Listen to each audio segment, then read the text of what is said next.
Doctor Dinesh Sharma मूलतः शिक्षक हैं। वो लखनऊ विश्वविद्यालय के कॉमर्स विभाग में प्रोफेसर हैं। आज एक सुखद संयोग रहा कि शिक्षक दिवस के अवसर पर उनका राज्यसभा के लिए नामांकन पर दाखिल हुआ। योगी सरकार के पहले कार्यकाल में वो उप मुख्यमंत्री थे। उच्च शिक्षा माध्यमिक शिक्षा का विभाग भी उनके पास था। ये भी एक सहयोग था और इन दोनों ही विभागों में उन्होंने बहुत ही बेहतरीन काम किया। खास तौर पर जो माध्यमिक शिक्षा का विभाग था उसके क्षेत्र में तो उत्तर प्रदेश की एक नकारात्मक छवि बन चुकी थी और यहाँ की माध्यमिक शिक्षा को सम्मान की दृष्टि से नहीं देखा जा सकता था। लेकिन दिनेश शर्मा के जो मंत्रिमंडल में जो उन्होंने कार्य किए उससे अनेक प्रकार के सुधार हुए। माध्यमिक शिक्षा की गुणवत्ता में सुधार हुआ, परीक्षा की पवित्रता सुनिश्चित हुई और अनेक फर्जीवाड़ों को रोका गया। और इस दौरान उत्तर प्रदेश की जो माध्यमिक शिक्षा है, उच्च शिक्षा है, उसकी देश में एक प्रकार से प्रतिष्ठा कायम हुई। बहुत ही एक अच्छी छवि का निर्माण किया गया। ये एक क्रांतिकारी बदलाव था।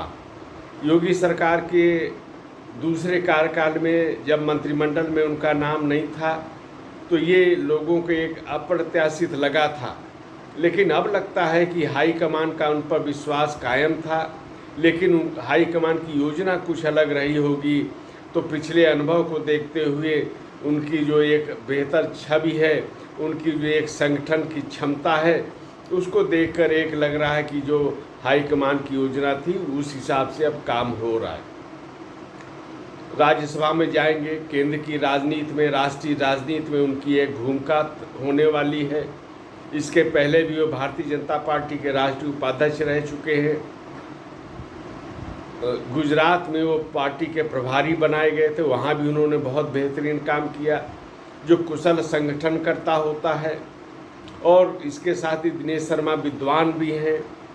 तो इन सब जो एक अच्छी छवि होती है, उस व्यक्ति को चाहे जो भी जिम्मेदारी दी जाती है तो उसमें अपनी पूरी क्षमता के अनुसार एक बेहतर परिणाम देने के प्रयास भी करते हैं और दिनेश शर्मा ने ऐसा करके दिखाया है। वो 10 वर्ष तक लखनऊ के मेयर रहे। मेयरों के संगठन के भी वो बहुत जिम्मेदार पदाधिकारी भी रहे, अध्यक्ष भी रहे।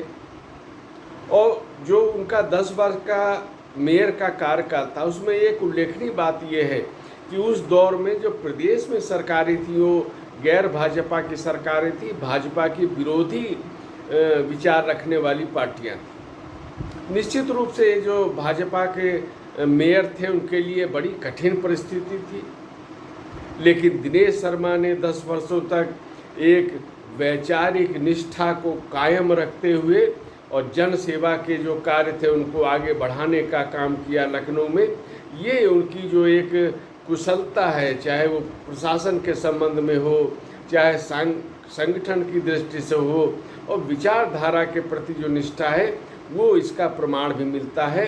तो वो एक तरह से जब चाहे विपक्ष में रहे हों, चाहे सत्ता में रहे हों, सब प्रकार से उन्होंने एक अच्छे ढंग से काम करने का एक जो संकल्प लिया है उस दिशा में वो आगे बढ़ते रहे हैं। उनको करीब से जानने वाले लोग समझते हैं कि किस प्रकार उनको आम जनता के बीच, लोगों के बीच रहना बहुत पसंद आता है। लोगों की समस्याओं को सुनना, उनका यथासंभव उनका निवारण करने का प्रयास करना और लगातार ज़मीन से जुड़े रहना, लोगों से संवाद करना, ये उनकी एक विशेषता भी है।